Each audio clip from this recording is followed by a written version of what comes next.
Hello, everyone. Thank you for tuning into this special Bioneers live stream at Standing Rock in North Dakota. I'm here with Kandi Mossett of the Indigenous Environmental Network, who has been on the front lines of this movement and is going to share some updates about what's happening on the ground here and how you can help if you're interested. So I'm going to turn it over to Kandi. Hi, everybody. So I'll introduce myself in my language first. Dosha Maragua Marashima A Ishuya Hetz. And so in Hirata, I just said to you, hello, relatives. My name is Eagle Woman. My English name is Kandi Mossett, and I am Mandan Hirata Rikara from North Dakota here, but our tribes are just northwest of Standing Rock. And so I'm really happy to be here today. Thank you so much, Kandi. And since you've been here for at least over a month now and really been on the front lines of this movement, can you give us a little update about sort of the status now that we've gotten, these rulings and what can we expect moving forward for this movement? Sure. So it's been a bit of an emotional roller coaster these past few weeks. So much has been happening here on the ground that it really is a day-to-day basis with what's going to happen next. And I wanted to give people a little bit of a history, if that's okay, of how we got to this point and where we are now. So I have been here on and off since April 1st, when the original Sacred Stone Camp started across the Cannonball River. We now have two camps. There's the Overflow Camp, was the original name, but it's now being called the Ochitichukoin Camp, the Seven Council Fires, which is just off of Highway 1806. And so I've been staying in that camp for about 6 weeks now with my 3-year-old daughter. And when I first got here, it was in August. They had made the Dakota Access put the call out. They gave a 48-hour notice that they were going to start building a road that would be an access road to bring in the heavy haul equipment so that when they were going to bore underneath the Missouri River, they had the road already constructed. And so that was on the east side of 1806, where we originally had interactions with the local police and where people saw people getting arrested for misdemeanors for standing out there, and where women took the field and broke through the fence and ran out into the field and jumped on equipment and stopped Dakota Access effectively from working in this area. And that has been, like I said, since August when that happened. And so they stopped working on the east side then, where we're camped, but they continued and always still to now have always continued working in the northwest portion of North Dakota all the way down here. On September 9th, the judge had ruled against the tribe's temporary injunction. And immediately after, we were all really upset about it. We weren't totally surprised, but we were really upset. And but then literally like within a half an hour, we started getting word on the ground. We were at a rally in Bismarck, North Dakota at the state capitol, and we heard that the Army Corps, the Department of the Army, the Department of the Interior, and the Department of Justice had stepped in and released a statement that they would not allow for permits to go underneath the Missouri River until further assessments were done. And we thought, okay, that's all well and good, but the department never did give that permit in the first place, and yet Dakota Access still started constructing this pipeline. They still need that permit, and they still don't have that permit, nor did they ever have it even when they started construction. And they need that permit to go underneath the Missouri River. But I think what came out from the department and the administration is just that, okay, we're going to take more time before we actually grant that permit. And so Dakota Access, though, and Energy Transfer Partners have continued to be very sneaky, very aggressive, very provocative. They've been provoking us as people here on the ground by doing some of the things they did in the past few weeks. So I think it was last Saturday now, I'm starting to lose track of time, but September 6th, I believe, was a terrible incident had occurred out here. The previous week, the private landowner that had been already granted the easement for Dakota Access to work on his land called the Tribal Historic Preservation Office and called the tribe and said, you need to get out here, because Dakota Access Energy Transfer Partners said that they would look at the cultural sites that I know are on my land, and they're not. And so the Tribal Historic Preservation Officers went out to that land and surveyed the site and indeed found culturally significant sites that haven't been seen up here in the upper Midwest ever. And there were effigies out there. There was the Big Dipper and the Little Dipper. There was an effigy of a bear that was in red rock. So we don't have that red rock right around here. It was brought in from who knows where else back when these things were made. There were 9 burial sites that were identified. And so the tribe immediately gave this information with GPS coordinates to the court on Friday, that Friday. And they were filing for a cease and desist against Dakota Access Energy Transfer Partners because of the cultural sites. And so by giving that information to the courts, that meant that Energy Transfer Partners had access to that information. And what they did on Saturday morning was they stopped work where they were by Highway 6. They jumped over a 15-mile tract of land, intentionally, knowingly, willingly, came to 1806, where the sacred sites were, and bulldozed a 2.2-mile swath of land, and disturbed 3 burial sites, and destroyed the effigies. So, like, Friday night they were there, and Saturday morning they were gone.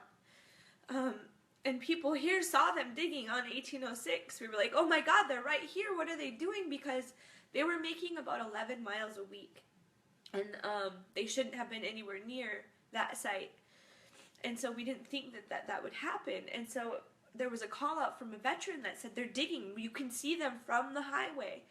So people went up there and they saw the digging, and it was literally women again that were like, stop, what are you doing? And they were like, what are we doing? We have to stop them. And they started moving the fence and pushing the fence down, and they went out there, and they were met by a prepared company. They had hired a private security firm that had attack dogs with them.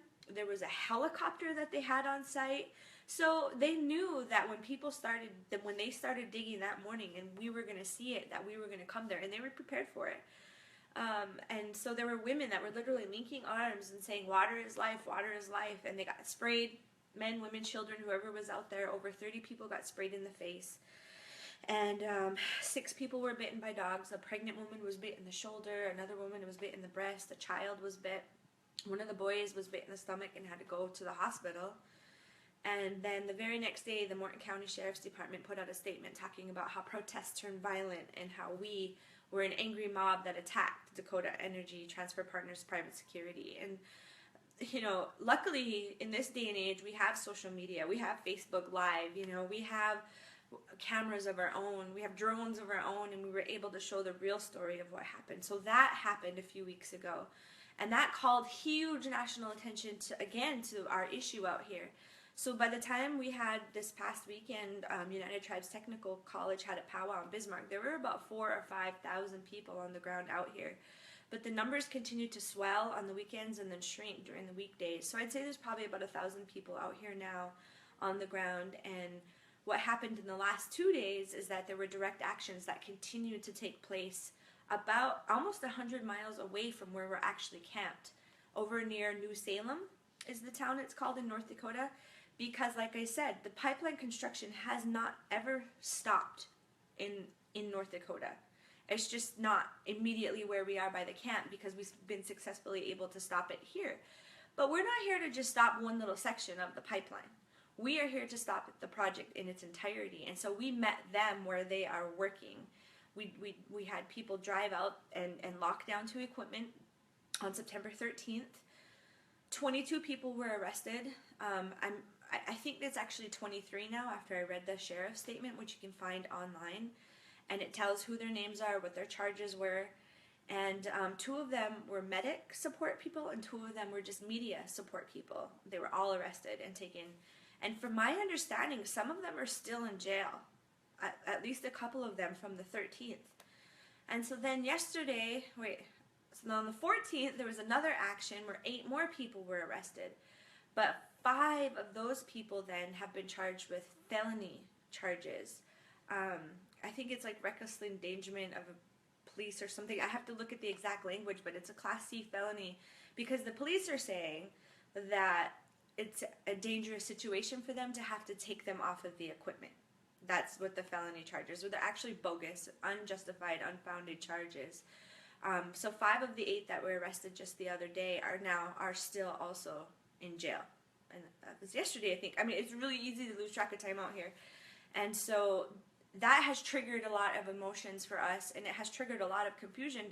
People around the country are like, wait, I thought the president stepped in, and I thought the work stopped. And no, that is not the case. We got a memo saying that the permit that they never supplied in the first place is still not going to be supplied until further assessments are done, which we don't even really know what that means, like if they're going to actually do a full environmental impact statement now or not.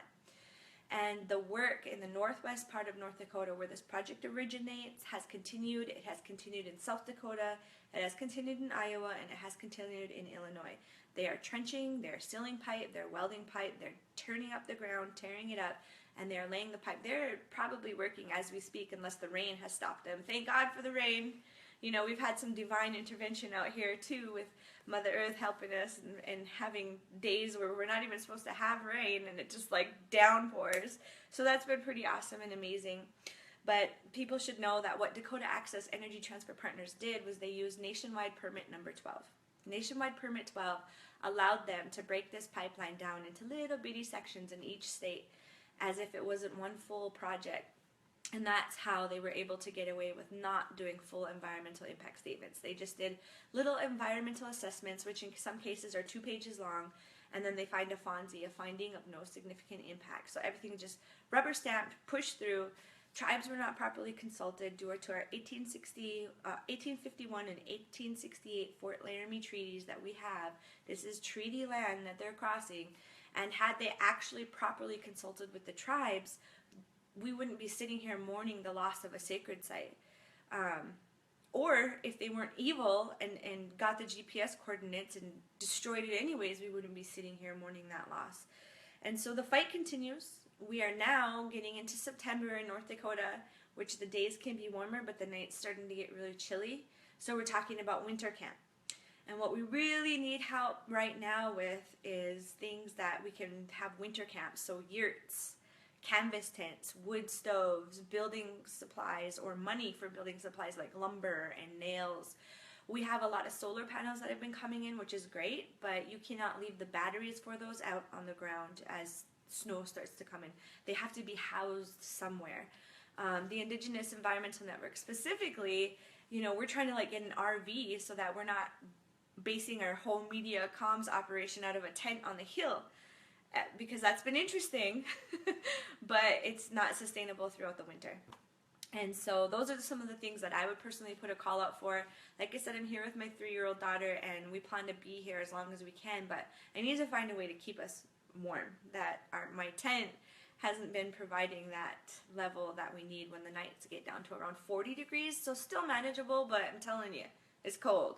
You're like, so those kinds of things are the on-the-ground needs, and I just appreciate everybody for being here for us. If you cannot come to the camp, first come to the camp if you can.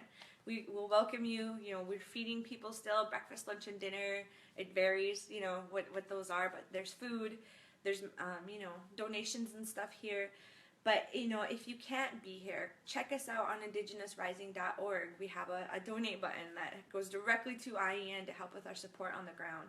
There's also sacredstonecamp.org that has a website, and you can visit the Facebook pages. No Dakota Access and Treaty Territory is a good one to find links of where you want to help potentially put funding sources. And then Red Warrior Camp also has their own page, and they do provide a lot of updates on kind of what's going on the ground from their perspective as well. So there's a lot of places to go to get some of that information. And national solidarity too is another thing.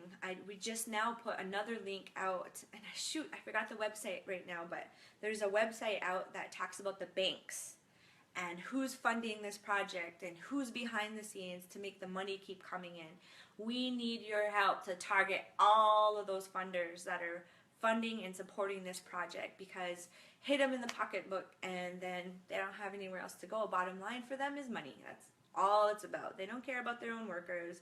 They don't care about us. They care about how much money they're going to make at the end of the day. And so please target the banks, target the Enbridge Corporation, who recently pulled out of Sandpiper Pipeline, which was supposed to take Bakken oil out through Minneapolis or through Minnesota and off that direction. So they pulled out of that project and put almost $2 billion into this project.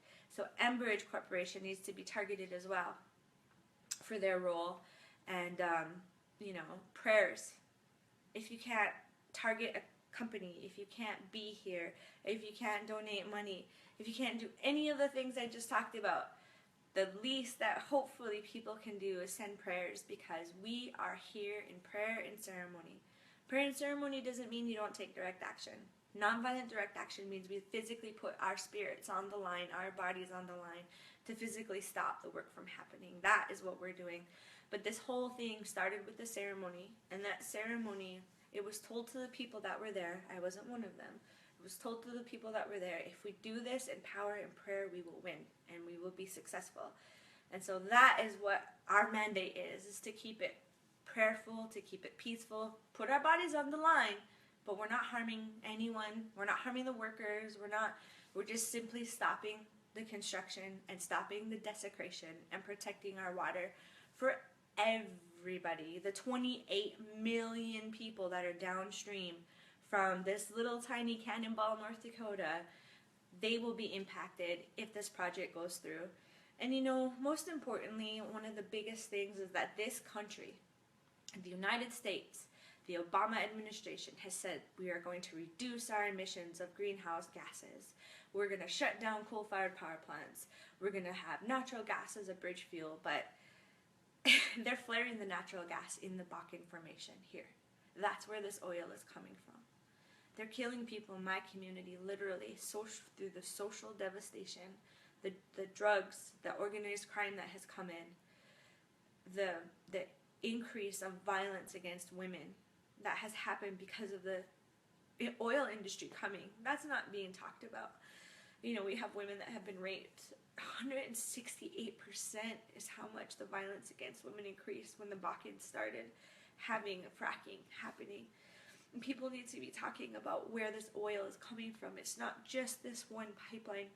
It's the big overall picture of what this destruction is doing, not just to the Missouri River, but to our babies, our women, our children, our people in our communities being torn apart by this negativity. And then you have our country saying that they want to reduce emissions. And yet, we have found out in the past few days, Oil Change International has written reports and has done studies and has shown that if this pipeline project were to go through, it would increase the equivalent of greenhouse gas emissions to 29.5 new coal-fired power plants. That's also the equivalent of 21.4 million new cars on the road.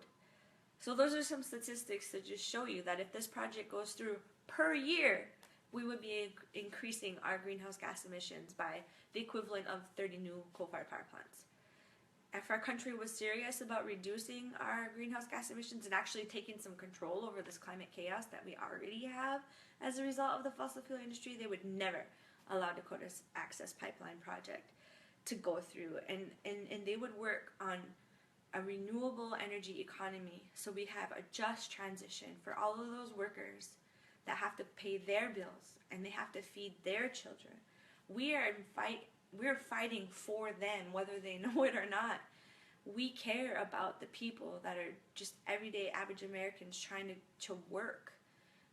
But the company doesn't care about them. They don't care about the toxins that those people are breathing in and taking home to their families. We know what kind of toxins exist in the fracking and oil industry. I personally have a master's degree in environmental management and know the carcinogens, the compounds that are in those toxins that they use that are cancer causing, that are causing our babies to have RSV symptoms here in North Dakota, that can't breathe as a result of what is being put into the air, being put into the soil, and being put into the water. So if you think about this just being a North Dakota fight, that's absolutely not the case.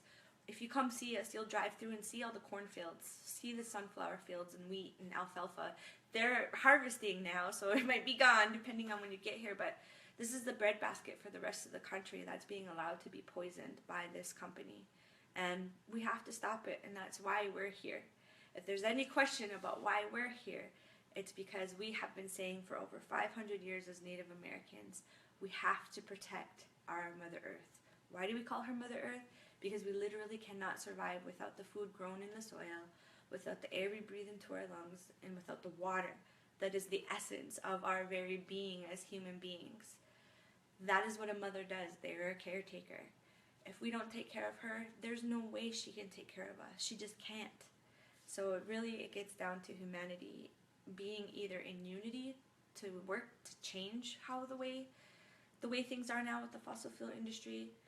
We can all do that together. We can stand in solidarity, and we can have a good life ahead of us for our children, for all of those that can't speak for themselves. Or we don't stand together, and we lose the battle, which I don't think will happen, but if we lose the battle, that means that humanity might not be here on this planet anymore. And personally, for me, having a 3-year-old and having nieces and nephews, I'm not going to sit by and let that happen. We're not guaranteed to win by being here, but we're definitely guaranteed to fail if we don't at least try. Thank you so much, Kandi. And I'll just reiterate for everyone watching that to get more information, go to indigenousrising.org. And I also really want to invite you all to come to the Bioneers Conference this year. It's happening October 21st through the 23rd. And a lot of the amazing leaders like Kandi that are here on the front lines are going to be joining us at Bioneers in the Indigenous Forum. Again, that's October 21st to the 23rd in San Rafael. And you can go to conference.bioneers.org to register. And we'll be sure to put links to all of this in this post so that you can follow up and keep being informed and keep supporting this incredible movement.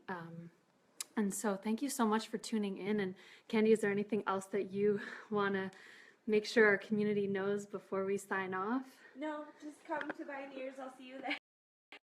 If you want to meet, I'll be there in California in October, and Dallas, my coworker, will be there, and Tom Goldtooth, our director, will be there. And just come support that. Come support us here. We're going to drag ourselves away for a few days to stand in solidarity with everybody there, and then we'll be back here on the ground after that. So I would just say Matigadad, which means thank you. And, keep sending the prayers and keep up the good work out there for everything that's happening in solidarity with us here. Wonderful. Thank you so much, Kandi. Thank you. Appreciate it. Thank you, everyone, for tuning in. Bye-bye.